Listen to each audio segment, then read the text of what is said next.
बिस्मिल्लाहिर्रहमानिर्रहीम। अब हम आ जाते हैं एक और एस्पेक्ट की तरफ फार्मास्यूटिकल कैलकुलेशंस में कि एक्सप्रेस कर दे, आप शो कर दे 1:2500 एज परसेंट स्ट्रेंथ। ये बाज औकात कंटेनर जो होते हैं, जो बॉटल्स होते हैं, उन पर परसेंटेज की जगह पर इस तरह भी लिखा जाता है 1:2500, 1:1000 वगैरह वगैरह। इसका मतलब क्या है और इसको कैसे परसेंटेज में हम कन्वर्ट कर सकते हैं? ठीक है, तो ये परसेंटेज का एक अल्टरनेटिव तरीका है, लेकिन आपको इसका भी मैं मतलब समझो कि ये क्या है। अभी अभी अपने को ने डायल्यूशन पढ़ा था, बिल्कुल आपने डायल्यूशन पढ़ा था।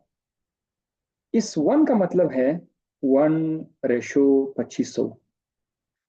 इस वन का रेशो का मतलब ये है कि इसमें जो ड्रग है, अगर उस ड्रग का एक हिस्सा है, ड्रग का वन पार्ट है ना, इसका मतलब है ड्रग का वन पार्ट, इसको कितना डाइल्यूट किया गया है, 2500 टाइम इसको डाइल्यूट किया गया। सो 1:2500, ये इसका ये मतलब हुआ। ठीक है, तो अगर ये 2:1000 आ जाए तो आप इससे भी आप समझ सकते हैं कि इसमें जो ड्रग है वो दो हिस्से ड्रग है और 1000 इससे पूरा सोल्यूशन है, यानी इसको डाइल्यूट किया गया है।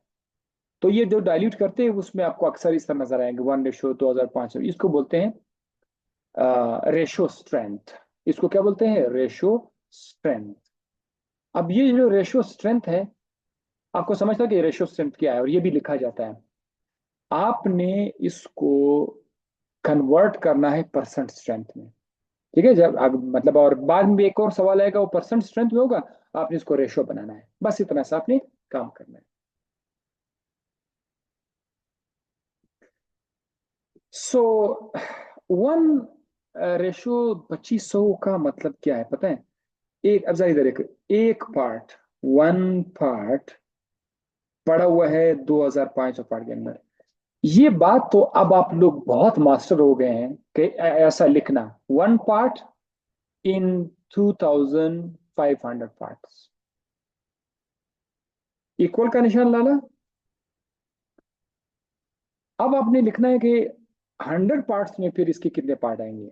देखो, तो अगर 2500 पार्ट में एक पार्ट है, तो 100 पार्ट्स में ये 100 आपने अपने से डालना है। क्योंकि जब भी आप परसेंट मालूम करते हो तो राइट साइड पर 100 पर आपने 100 पार्ट्स आपने नीचे लिख देना है, ऊपर आपने एक्स लिखना है। हमेशा आपने ऐसा ही करना है, 100 आपके उसकी उसकी लाइन के नीचे आएगा। ठीक है, सो अब अगर इसको क्रॉस मल्टीप्लाई करेंगे तो एक्स इसके साथ मल्टीप्लाई हो जाएगा, एक्स मल्टीप्लाई बाय, ये देखो, एक्स मल्टीप्लाई बाय 2500। और ये जो 100 है, ये 101 के साथ मल्टीप्लाई हो जाएगा, तो ये आपका 100 यहाँ पर आ जाएगा। तो 100 is equal to 2500 multiply by x. अब एक्स को इधर ही छोड़ दो, 2500 को 100 पे डिवाइड कर दे, तो अगर ये इसके दो जीरो, जिसके दो जीरो के साथ कैंसिल हो जाएंगे, अब 1/25 आ जाएगा। 1/25 का जो आंसर है ये आ जाएगा 0.4 आ जाएगा। इस 0.4 के साथ आपने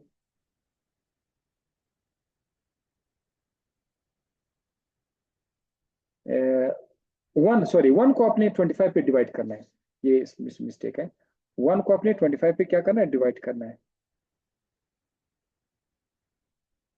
वन को आपने 25 पे डिवाइड करना है, तो उसका तरीका आपको तो आता होगा, वन को 25 पे डिवाइड करने के लिए। सो वन अंदर लिख ले, 25 को बाहर लिख दे। आप एक पॉइंट लगा दे, इधर एक जीरो दे दे, एक जीरो लगा दे, इसको एक और जीरो दे, अब ये 100 हो गया। 25 को 4 के साथ मल्टीप्लाई करें, ये 100 आ जाएगा। तो आंसर आ जाएगा 0.04 या 0.04%। ये देखो, अब आप लोग देखो, अगर बोतल पर ही लिखा हुआ है 1:2500, तो इसी बोतल पर आप लोग लिखो 0.04%। इधर W/V/W की जरूरत नहीं है, बस आपने 0.04% आपने लिख लिया। 0.04% फलाना फलाना सोल्यूशन, ये आपने ऐसा लिखा। ठीक है, तो ये तरीक़ाकार होगा। अब आगे जाकर अगर आप लोगों को मैं एक एग्जांपल दे दूं, मेरे ख्याल में यहाँ पर मैंने एग्जांपल दिया होगा। चलो मैं आपको एग्जांपल देता हूँ। आपके सामने अगर आ जाए 2:,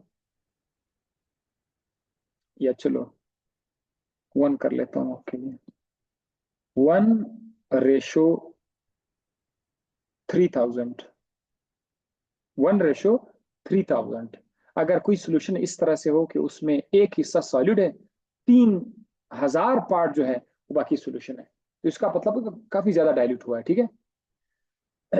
इसको भी आप लोग कन्वर्ट कर सकते हैं परसेंट स्ट्रेंथ में। तरीका मैं आपको बता चुका हूँ, डू इट। तरीका मैं आपको बता चुका हूँ, और मैं गारंटी देता हूँ कि आप जो तरीका भी मैंने आपको बता दिया है, इसको भी आप कर पाओगे, इसकी भी परसेंट आ जाएगी। यस, खाली अपने उधर देखना है, ठीक है। अब यहाँ पर जो दूसरा न्यूमेरिकल है, इसमें उन्होंने 0.1% W/V दिया हुआ है, वेट बाय वॉल्यूम अब दिया हुआ है, 0.1% परसेंट दिया हुआ है। इसको हमने रेशियो स्ट्रेंथ में लेके कन्वर्ट करना है, रेशियो स्ट्रेंथ में कन्वर्ट करना है। तो 0.1% का मतलब है क्या चीज, देखो जब आप देखेंगे 0.1% का मतलब ये है कि 0.1 ग्राम पड़ा हुआ होगा 100 ग्राम के अंदर। ये देखो, ये बात 0.1 ग्राम अपन 100 ग्राम, ये मैंने अपने से नहीं लिखा हुआ है, ये उधर लिखा हुआ है 0.1%। W/V से मुझे अंदाजा हुआ, अच्छा अच्छा अच्छा, सॉरी, डब्ल्यू, डब्ल्यू से मुझे अंदाजा कि ग्राम लिखना है, और चूंकि उन्होंने वी लिखा हुआ है ना, तो वी से इधर मैंने गलती नहीं करनी, उन्होंने W/V लिखना है, तो मैं यहाँ पर 100 ml कर लेता हूँ। 0% W/V का इस तरह पे लिखना होगा, 0.1 gram into up in 100 ml, ये करना होगा, ठीक है। इसको मैंने रेशो स्ट्रेंथ में लेके जाना है, यानी कितना रेशो इसमें आ जाए, कितना आएगा, ठीक है।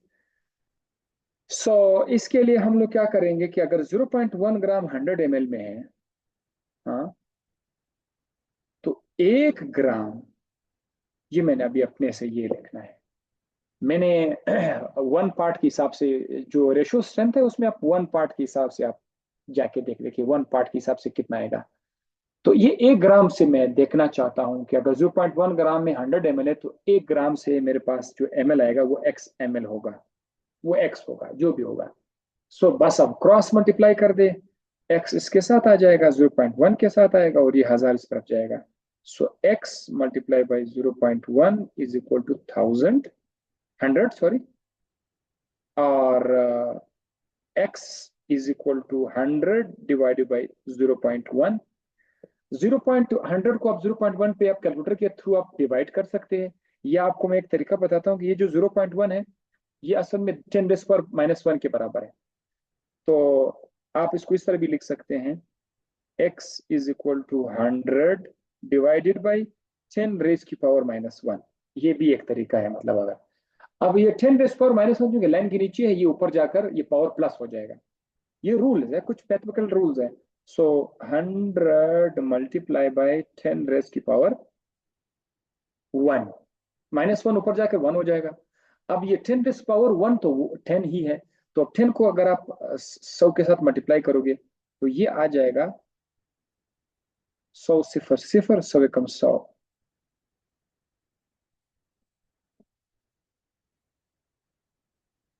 ये आ जाएगा 1000। तो अब आपका x की जगह 1000 आ गया। इसका मतलब ये है, इसका मतलब ये हुआ कि 0.1% W/V इज इक्वल टू 1:1000। ये देखो, ये अब आपने इसको इस तरह से कन्वर्ट करना है, 1:1000। भाई ये काम आपने करना है। अब अगर आपको मैं, आप चाहते हैं कि मैं जरा इसमें भी ट्रेन होना चाहता हूँ, तो वैल्यूज चेंज करके आप जरा चेक कर दें। अगर मैं आपको सवाल दे दूं कि 0.5% W/V, इसको कर दे उसमें रेशो स्ट्रेंथ में, तो आप क्या करोगे, आप यही तरीका अपनाओ। 0.5 के लिए आप क्या करोगे, मुझे यकीन है कि आप इसी सवाल को देखकर आप खुद से उसको फाइंड कर पाओगे। Left side of the equation तो आप बनाओगे उससे, राइट साइड में आपने 1 ग्राम ऊपर आपने लिखना है, और नीचे एक्स करके तो उधर से आएगा 1 gram into x, 1 gram into x से खुद खुद आपके पास आ जाता है, ठीक है। रेशो स्ट्रेंथ में 1, ये आपके पास आपने पहले से लिख दिया है कि भाई रेशो स्ट्रेंथ में 1 कैसा, आगे क्या आ जाएगा, तो आपने इसी तरह 1 लगा लिया। आगे उसके राइट साइड पर क्या होगा रेशो स्ट्रेंथ का, वो आपको एक्स दे देगा, ठीक है। हाँ, यहाँ पर आपके लिए कुछ सवालात भी छोड़ दे। Express 1:8000 as a percentage strength, ये आप लोग कर दो, ठीक है। मुझे पक्का यकीन है कि इंशाल्लाह आप इसको कर पाओगे। 1:8000 को परसेंटेज में लेके जा रहा है, और 0.5% को एज अ रेशो, मेरे ख्याल में ये यहाँ पर आप, हाँ बिल्कुल, ये न्यूमेरिकल वहां पर जो दिया था ये आप कर लो, ठीक है। इसको आप रेशो स्ट्रेंथ में भी लेके जा सकते हो, उसको आप परसेंटेज स्ट्रेंथ में ले जाओ, तो ये आपके लिए छोड़ दिए हुए है, ठीक है। आप इसको परफॉर्म करके फिर मुझे भेज सकते हैं, लेकिन तरीके से, ठीक है, बिल्कुल तरीका आपने अपना। अगर आप किसी में कोई मैथमेटिकल दूसरा फार्मूला आ रहा है, आपका जहन इसी सवाल को किसी दूसरे तरीके से कर सकते हो, तो डू इट, कोई इतराज नहीं है। ये मैथमेटिकल कैलकुलेशन जो है, इनके परफॉर्म करने के तरीके डिफरेंट होते हैं, बहुत लोग उसको मुख्तलिफ तरीकों से करते हैं। जिसके जहन में ज्यादा आसान लगा वो ही करते हैं। ये मैंने अपने जहन के हिसाब से, ये मेरा तरीका था। तो अगर आपको कोई और तरीका आपके जहन में आ रहा है तो आप उसी तरीके से कर सकते हो, लेकिन वो ये कि पता हो, आप लिखोगे तो मुझे पता चले हाँ ये इसने किया हो इस तरीके से। बाकी मैं इतना अच्छा मैथमेटिशियन कभी भी नहीं रहा हूँ, ठीक है, मैं मैथ में बहुत कमजोर हूँ, वेरी वेरी। ये जस्ट एक पॉइंट है कि कीप इन माइंड, वो असल में शुरू में पिछले 3 लेक्चर में जो हमने यही बात बताई थी कि वॉल्यूम जब आप बढ़ाओगे ना तो स्ट्रेंथ कम हो जाएगा, डायल्यूशन की बात हो रही है। इसमें तो काफी जिक्र हो चुका है, काफी लेक्चर्स हो गए, डायल्यूशन किस तरह करनी है, कि कैसे वो फार्मूला लगाना है, वो सारा हो गया, ठीक है। यस, फाइनल लेक्चर में हम लोग इंशाल्लाह ये पढ़ लेंगे, चिल्ड्रन बच्चों के लिए डोज को कैलकुलेट करने के फार्मूला से इंशाल्लाह फाइनल लेक्चर में करके इसे हो जाएंगे 9 2 11।